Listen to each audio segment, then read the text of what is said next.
تو یقیناً اس میں اللہ کی کوئی خاص حکمت ہوگی۔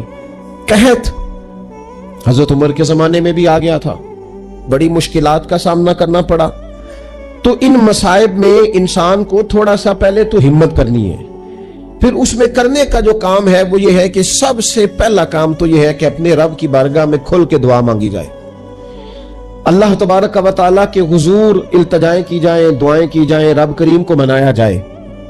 حضرت عمر فاروق رضی اللہ تعالیٰ عنہ کے زمانے میں جب قحط آیا تھا تو حضرت عمر نبی پاک علیہ السلام کے چچا کو حضرت عباس رضی اللہ تعالیٰ عنہ کو لے کے میدان میں نکلے تھے، اور کیا خوبصورت لفظ انہوں نے ترتیب دیے تھے۔ عرض کرتے تھے مالک پہلے ہم تیری بارگاہ میں محبوب پاک کو لے کے آیا کرتے تھے، آج محبوب نے ظاہری وصال کیا ہے تو تیرے محبوب کے چچا کو لے کے آئے، تو اے اللہ تو مہربانی فرما اپنے محبوب کے چچا کا صدقہ ہمیں بارش عطا فرما۔ تو بس حضرت عمر نے وہ دعا مانگی، حضرت عباس کو وسیلہ بنایا تو اللہ نے بارش عطا فرما دی۔ اچھا پھر یہ دونوں چیزیں ہمیں حدیث صحیح میں ملتی ہیں۔ ایک نوجوان نے، ایک شخص نے آ کے حضور کی بارگاہ میں عرض کی یا رسول اللہ بارش نہیں ہوتی، دعا کر دیں، تو نبی پاک نے ہاتھ اٹھائے دعا کے لیے، اتنے ہاتھ بلند کیے کہ بغلوں کی سفیدی نظر آنے لگی۔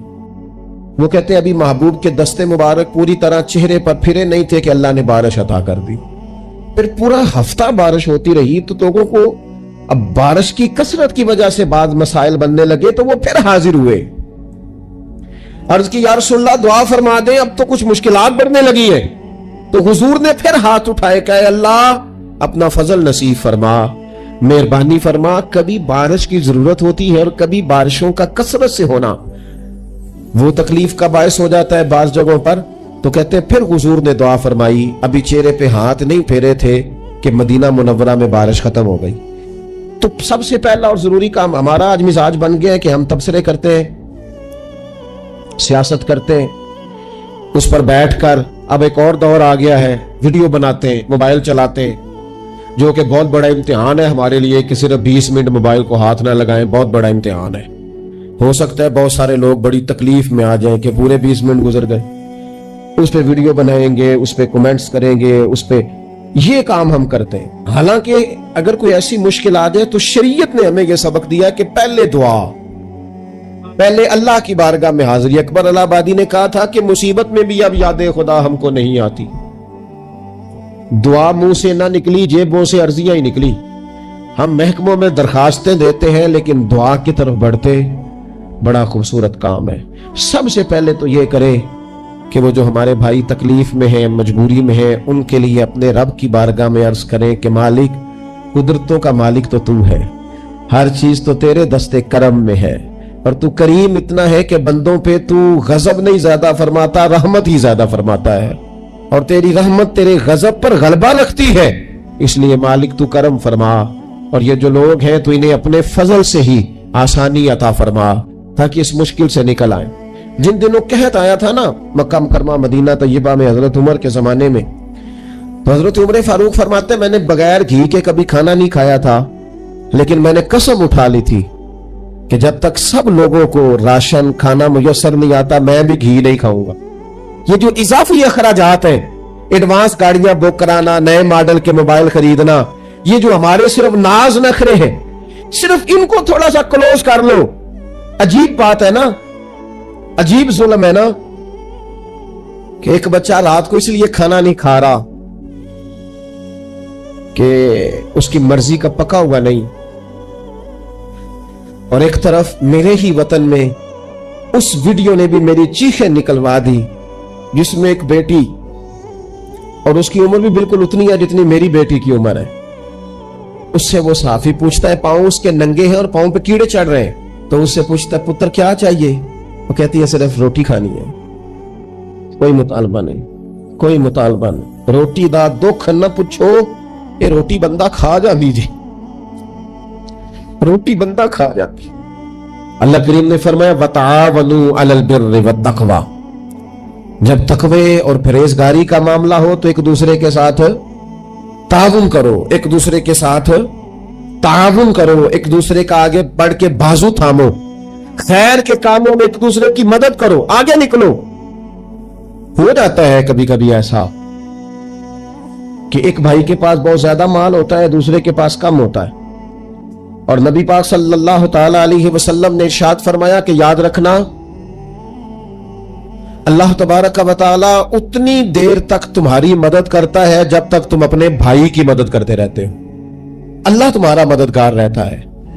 اور یہ جو مسلمان ہوتے ہیں، مومن، کلمہ پڑھنے والے، ان کے بارے میں میرے نبی پاک علیہ الصلوۃ والسلام نے فرمایا کہ یہ ایک جسم کی مانند ہے، ایک جسم کی طرح ہے۔ مومن ایک جسم کی طرح ہے، جس طرح یہ پورا جسم ہوتا ہے۔ اور حضور نے مثال دے کے بات سمجھائی، فرمایا جسم کا ایک حصہ تکلیف میں ہونا تو سارا جسم اس کا کرب محسوس کرتا ہے، یعنی درد صرف دانت میں ہے لیکن روٹی کھانے کو دل نہیں کرتا، کسی سے بات کرنے کو دل نہیں کرتا، اٹھ کے باہر جانے کو طبیعت نہیں چاہتی، پورا وجود اس کا کرب، اس کی تکلیف محسوس کرتا ہے۔ فرمایا جس طرح ایک جسم کے ایک حصے کو تکلیف ہو، آپ مجھے بتائیے نا، آپ کے دانت میں تکلیف ہے تو کیا کبھی آپ کے دماغ نے کہا ہے کہ ڈاکٹر کے پاس نہیں جانا؟ پیروں نے کہا ہے میں نے نہیں چل کے جانا، یہ تو مسئلہ صرف اور صرف دانت کا ہے، دانت جانے، اس کا کام جانے؟ ایسا ہوتا نہیں۔ دانت میں تکلیف ہوتی ہے تو ذہن منصوبہ بندی کرتا ہے، وہ کہتا ہے یار یہ پتا کرو دانت کا ڈاکٹر کہاں بیٹھتا ہے۔ پھر آپ کی زبان ہلتی ہے، معلومات کرتی ہے، پھر آپ کے پیر چل کے وہاں جاتے، اور پھر آپ اپنے دل سے ما فی ضمیر وہاں بیان کرتے، پھر آپ اپنا کمایا ہوا سرمایہ خرچ کرتے ہیں۔ بھئی ایک دانت کو تکلیف ہے تو رہنے دو، سارے جسم کو کام میں کیوں لگایا ہے؟ تو معنی یہ ہے کہ جب جسم کا ایک حصہ تکلیف میں ہو، باقی سارے سپورٹ کرتے تاکہ وہ ٹھیک ہو جائے۔ تو حضور نے فرمایا میرے سارے مومن ایک جسم کی طرح، سارے مکے سے ہجرت کر کے مدینے آئے، گھر بار پیچھے رہ گئے، جائیدادیں پیچھے رہ گئی، کاروبار پیچھے رہ گئے، حضور نے فرمایا تم بھائی ہو۔ لیکن وہ صحابہ تھے نا، انہوں نے بھائی بھائی اپنے آپ کو صرف تقریروں میں نہیں سمجھا تھا، انہوں نے اپنے آپ کو بھائی بھائی صرف محفلوں کے نعروں میں نہیں سمجھا تھا، انہوں نے اپنے آپ کو بھائی بھائی صرف ادیب شاعر کی شاعری میں نہیں سمجھا تھا، وہ من سے ان کی آوازیں آتی تھی ہم سچ مچ کے بھائی ہیں، انہوں نے طے کر لیا تھا کہ ہم بھائی ہیں۔ لہذا جب حضور نے کہا نا آپ تمہارے بھائی وہاں سے ہجرت کر کے آئے ہیں تو ان کی مدد کرو، تو پھر انہوں نے صحیح والا بھائی سمجھا، خاکہ رکھ کے اپنا گھر تقسیم کر کے آدھا اپنے بھائی کو دیا، کاروبار بانٹ کے اپنے بھائی کو دیا، جس کے پاس 4 اونٹ تھے اس نے 2 اپنے بھائی کو دے دیے، چلتے کاروباروں میں بھائیوں کو شریک بنا لیا۔ انہوں نے انہیں اس طرح کر کے رکھا کہ پھر وہ جو مہاجر تھے وہ مہاجر رہ ہی نہیں، انہیں یوں لگا کہ ہم تو ایک گھر سے اپنے دوسرے گھر میں شفٹ ہوئے، انہیں کسی جگہ بھی کوئی تکلیف نہیں آئی۔ لیکن امیر آدمی غریب کو بھائی سمجھنے کو تیار ہوتا نہیں، تگڑا بندہ چھوٹے کے قریب جانے کے لیے راضی ہوتا نہیں، جب تک وہ خاص ذہن نہ بنے جو ذہن ہمیں رسول پاک صلی اللہ علیہ وسلم نے عطا کیا، اتنی دیر تک انسان اس مقام تک پہنچ نہیں سکتا جہاں وہ اپنے بھائی کے لیے خیر کا معاملہ کرے۔ تو ایک تو یہ کہ ہمیں آگے بڑھنا چاہیے، ان لوگوں کو اپنا بھائی جاننا چاہیے۔ چوتھی بات، اسلام کے اندر نا ہر ذی روح کے ساتھ نیکی کرنے کا اجر ہے، ہر تر جگر والے کے ساتھ نیکی کرنے کا ثواب ہے۔ اسلام کے اندر جو تر جگر رکھتا ہے، جس کے وجود میں روح ہے، اس سے نیکی کریں اجر ملے گا، صحیح حدیث میں موجود ہے نا۔ اور میرا خیال ہے آپ سب کو وہ حدیث آتی ہے کہ نبی پاک علیہ السلام نے فرمایا کہ ساری زندگی گناہ کرنے والی عورت نے کتے کو پانی پلایا تھا تو رب نے بخشش فرما دی۔ کتا حلال جانور بھی نہیں، کتے کو پانی پلایا، ساری زندگی کے گناہ تھے، اللہ نے معاف کر دیا۔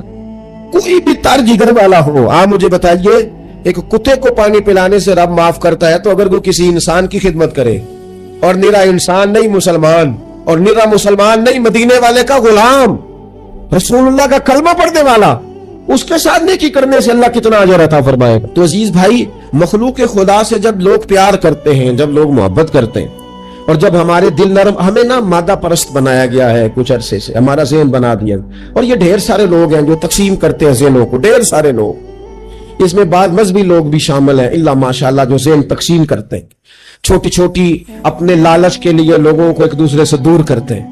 یہ تقسیم کار ہمارا عام حصہ ہے، عام جوز ہے۔ یاد رکھنا، جب قومیں مادہ پرست ہو جاتی ہیں نا، جب وہ ہر چیز کو پیسے میں تولتی ہے اور پہلے اپنا نفع دیکھتی ہے، پھر وہ معاشرہ انسانوں کا معاشرہ نہیں رہتا، وہ تاجروں کا معاشرہ ہوتا ہے۔ وہاں ہر چیز سیل ہوتی ہے، بیچی جاتی۔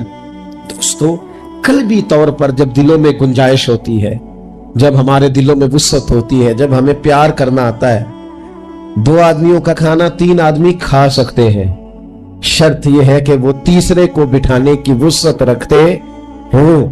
4 آدمیوں کا کھانا 5 آدمی کھا سکتے ہیں، شرط یہ ہے کہ ان کے دلوں میں گنجائش موجود ہو۔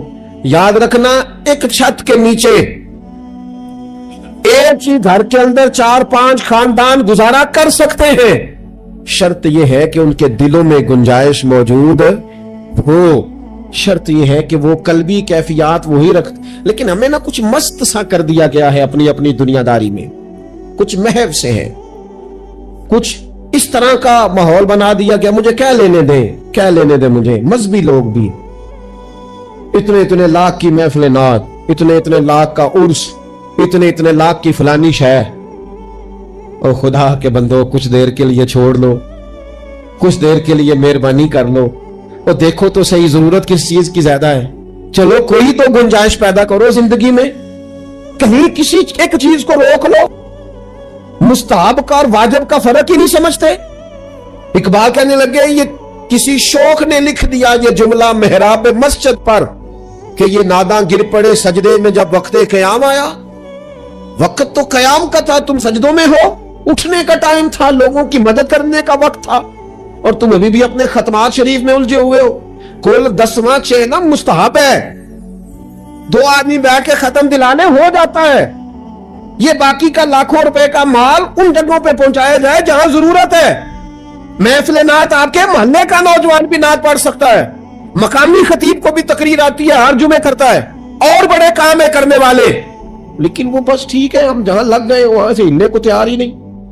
ایک مخصوص سا مزاج بنا لیا، اس سے باہر آنا ہی نہیں چاہتے، پسند ہی نہیں کرتے۔ تو اپنی زندگی کے اندر وسعت پیدا کرے، اپنے دل میں وسعت پیدا کرے۔ یاد رکھے، جب بندہ کسی کے بچوں کا سوچتا ہے تو اللہ اس کے بچوں پر فضل فرماتا ہے۔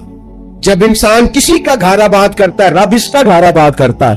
حضرت ابوبکر صدیق فرمایا کرتے تھے، تو اللہ کے دین کی خدمت میں لگ جا، تیرا ذاتی کوئی کام رب رکنے نہیں دے گا، وہ سارے تیرے کام ہوتے رہے۔ ہم کیا سمجھتے ہیں کہ تگڑی تقریروں سے لوگوں کو قریب کر لیں گے؟ ہم کیا سمجھتے ہیں کہ بڑے بڑے پوسٹر لگائیں گے محفلوں کے تو لوگوں کو؟ ہم کیا سمجھتے ہیں حساب صرف نمازوں کا ہونا ہے؟ ہم کیا سمجھتے ہیں کہ حساب صرف ہم سے سجدوں کے بارے میں پوچھا جائے گا؟ یہ بھی سوال ہوگا، یہ بھی صحیح بخاری مسلم میں موجود ہے، صحیح حدیث میں موجود ہے کہ رب فرمائے گا، او بندے میں بھوکا تھا تو نے مجھے روٹی نہیں کھلائی، میں پیاسا تھا تو نے پانی نہیں پلایا، کپڑوں کی حاجت تھی تو لے کے نہیں آیا، میں بیمار تھا تو نے تیمارداری نہیں کری۔ مالک تو کھانے سے پاک، پینے سے پاک، پہننے سے پاک، بیماری سے پاک۔